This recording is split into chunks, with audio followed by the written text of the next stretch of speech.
आपको 97 में दिया गया। 98 में क्या है कि दोनों का एक सचिवालय होगा, राज्यसभा और विधानसभा का एक सचिवालय है। सचिवालय में राज्यसभा के लिए एक ही सचिवालय है, सचिवालय में लेकिन सचिव स्तर के पूरे अधिकारी अलग अलग पूरा सेटअप उनका वहाँ पर रहेगा। तो और यही पूरे जो भी लोकसभा और राज्यसभा की कार्रवाई होगी वही संचालन करेंगी। लोकसभा सचिवालय संचालित करता है और या तो फिर राज्यसभा का सचिवालय संचालित करता है। अब हम आते हैं कि जो कि कार्य कैसे संपादित किए जाएंगे। अब सबसे पहले अगर सदस्य चुन करके आता है तो सबसे पहला काम क्या हो सकता है, आप बताइए।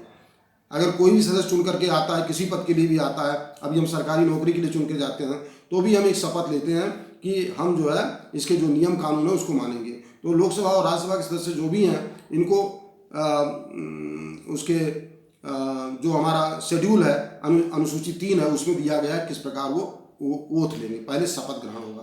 तो शपथ ग्रहण 2 तरह का होगा, एक तो पद की शपथ और दूसरे गोपनीयता की शपथ वो लोग लेंगे और जो कि उसका फॉर्मेट वो होगा जो कि अनुसूची 3 में दिया गया, उस फॉर्मेट के अनुसार वो शपथ लें। तो अनुच्छेद 99 ये कहता है कि अगर कोई भी सदस्य चुन करके आता है तो सबसे पहले उसको शपथ दिलाई जाएगी। तो शपथ वो 2 चीज़ों की लेगा, एक संविधान की शपथ लेगा और दूसरा जो है गोपनीयता की शपथ लेगा। तो इन दोनों शपथ लेने के बाद ही वो सदस्य आगे काम कर पाएगा। अगला है कि 100 नंबर अनुच्छेद 100 में क्या कहा गया है कि अगर कोई मान लीजिए चुन करके आ गया तो उसके बाद क्या होगा, अगला काम क्या हो सकता है। अगला काम होगा उसकी बैठक होगी, सदन की बैठक हो सकती है। तो सदन की बैठक के लिए कहा गया कि क्या उसके लिए क्या क्या रिक्वायरमेंट होगा। तो ये हुआ कि अगर सदस्यों की संख्या जो है को एक आधार माना गया और सदस्यों की संख्या कहा गया अगर उस सदन की सदस्य संख्या जितनी है, अगर मान ली लोकसभा के सदस्यों की संख्या 55,550 तक हो सकती है तो 55 सदस्य अगर होंगे 10/1/10 तो वो जो है वहाँ का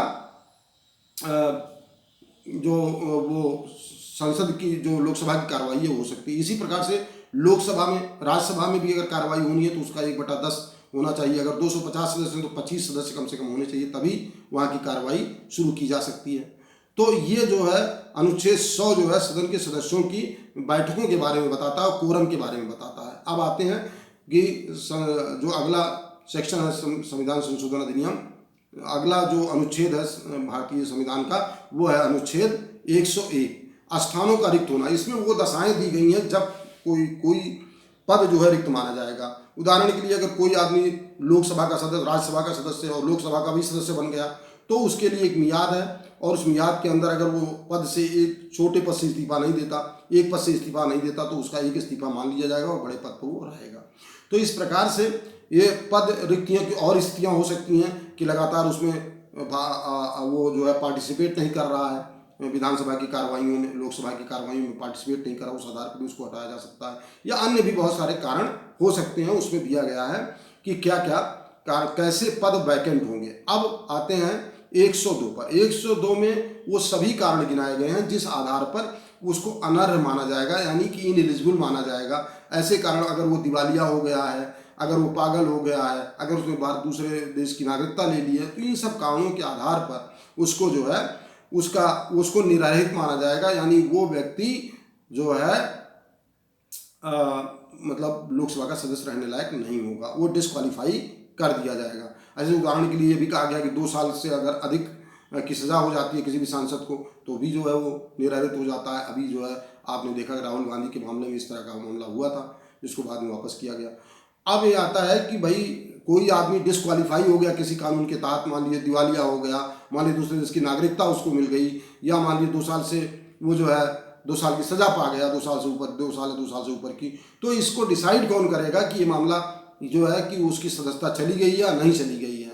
इसको उसकी किसी की सदस्य की निरर्हता या अर्हता को निर्धारित करने का जो काम है वो राष्ट्रपति करता है। और राष्ट्रपति कैसे करता है, जब मामला जो है लोकसभा या राज्यसभा से वहाँ पे परामर्श के लिए भेजा जाता है और जब वो भेजा जाता है तो राष्ट्रपति जो है जो उसका लोकसभा जो आपका चुनाव आयुक्त है भारत का जो चुनाव आयुक्त है उससे वो सलाह लेता है कि कौन कौन से मतलब चुनाव संबंधी नियम है या क्या क्या नियम है जिसके आधार पर सदस्य को जो है डिस्क्वालीफाई किया जा सकता है। उसने पैसा मतलब पिछला जो चुनाव हुआ था उसमें उसका एक्सपेंडिचर का वाउचर नहीं भरा, उसको फाइल नहीं किया है, या और भी बहुत सारे कारणों से, जैसा मैंने बताया कि 2 साल से ज़्यादा की सज़ा पा चुका है या दिवालिया हो गया है या अन्य या दूसरे देश की नागरिकता पा ली है, तो इन सभी कारणों का जो भी कारण उसमें दिए गए हैं वो कारण 101 में वर्णित किए गए हैं। उसके बाद जब उसका निर्णय होगा तो निरारता जो ग्राउंड है निरारता की 102 में दी गई है। अब 103 में वो जो है जब ये मैटर पूरा रेफर होगा वहाँ पर राष्ट्रपति के पास, तो राष्ट्रपति उस पर जो है अपना निर्णय सुनाएगा और राष्ट्र निर्णय सुनाने के पहले पूरी राय जो है वो जो हमारा चुनाव आयुक्त है, भारत निर्वाचन आयुक्त है, उनसे वो सलाह लेगा और उसी सलाह के आधार पर उनको या तो निर्धारित करेगा या तो अर्ह मानेगा, यानी उनको एलिजिबल करेगा या इनएलिजिबल करेगा, ये डिस्क्वालीफाई करेगा। ये जिम्मेदारी, ये पावर जो है राष्ट्रपति के पास है। अब अगला जो वो है कि अगर मान लीजिए कोई व्यक्ति ये समझता है कि हम लोकसभा के लिए या विधानसभा लोकसभा के लिए या राज्यसभा के लिए डिस्क्वालीफाई हो गए हैं, लेकिन अभी राज्यसभा और लोकसभा ने कोई भी कदम आगे नहीं उठाया है और फिर भी वो सदन की कार्रवाइयों में भाग ले रहा है, और जबकि उसको पता हो गया है कि हम जो है इसके लिए डिस्क्वालीफाई हो गए, कोई ना कोई या तो दिवालिया हो गया है या और भी कारण हो सकते हैं, अब जो कि अभी सरकार को नहीं मालूम हुए हैं। अब नहीं मालूम होने के कारण सरकार उस पर कोई कार्रवाई औपचारिक रूप से नहीं कर पा रही, राष्ट्रपति के पास कोई परामर्श के लिए नहीं भेज पा रही है। हो सकता है कि उसको बाद में जानकारी मिले तो बाद में लोकसभा या राज्यसभा उसको राष्ट्रपति के पास भेजें। ऐसी दशा में क्या होगा कि ऐसी दशा में वो जो है अगर वो वहाँ पे सदन की कार्रवाई में बैठता है तो 500 रुपया प्रतिदिन के हिसाब से वो सदस्य जो कि ये समझता है कि हम डिस्क्वालीफाई हो गए हैं उसके बाद भी वो बैठता है तो उसको 500 रुपया प्रतिदिन का एक जुर्माना, एक पेनाल्टी लगाई जाएगी। अब अगला सबसे महत्वपूर्ण आर्टिकल है 105 में जो है जो लोकसभा के और राज्यसभा के सांसद हैं उनकी जो एक वो है विशेषाधिकार है उनका, लोकसभा का जो सदस्य हैं उनके विशेषाधिकार हैं, जो उपसभापति उनके विशेषाधिकार हैं, सभी सदस्यों के विशेषाधिकार, जो उनके अंतर्गत समितियां बनी गई उनके विशेषाधिकार हैं, जो कमेटी बनाई गई है चाहे ईसी हो चाहे और भी कोई कमेटी हो, उन सब कमेटीज़ के लिए भी नियम बनाए गए हैं। तो अगर मान लीजिए उन समितियों में जो भी या वो जो समितियां बनाई गई हैं या जो संसद का काम देख रहे हैं जो संसद सदस्य हैं, अगर उनके लिए ये है कि वो अगर कोई उनके विशेषाधिकार का हनन करता है, अभी जैसे पिछली लोकसभा में विधूड़ी ने किया था, माननीय सांसद विधूड़ी ने किया था और उसके लिए विशेषाधिकार का नोटिस जो है दूसरे सदस्य ने भेज दिया है।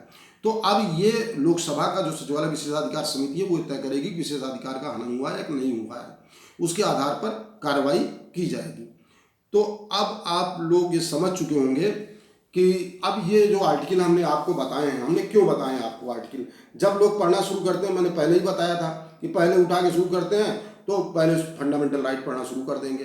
अब फंडामेंटल राइट में तुरंत आ गए 14 पर कि भारत स्वाधीन की स्वतंत्रता क्या है, 15 क्या है, 16 क्या है, 17 क्या है, 18 क्या है, इस पर उन्होंने पढ़ना शुरू कर दिया। अब उसमें कौन कौन से केस आए इस पर पढ़ना शुरू कर दिया, उसे कौन कौन के क्लास हैं उस पर पढ़ना शुरू कर दिया। अब इसी के आधार पर और भी फंडामेंटल राइट है, जैसे स्वतंत्रता का अधिकार है उसमें 19, 20, 21, 22 पे शुरू कर दिया। अब इसी में वो अपना फंसे हुए हैं। इसके अलावा अगर वो आगे बढ़े तो अगले चैप्टर पहुंच गए डीपीएसटी जो 36 से 51 तक 3rd 4th चैप्टर है उसमें पहुंच गए। अब उसको उन्होंने पढ़ना शुरू किया और इसके आगे उन्होंने थोड़ा पढ़ा तो उन्होंने राष्ट्रपति उपराष्ट्रपति के बारे में थोड़ा सा पढ़ लिया।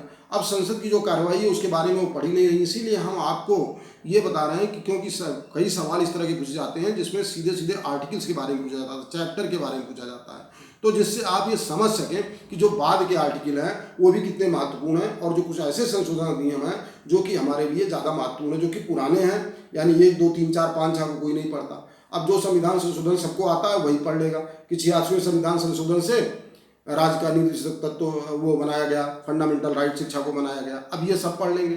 42वां संविधान संशोधन उससे जो है फंडामेंटल ड्यूटीज़ बनाई गई, ये सब पढ़ लेंगे।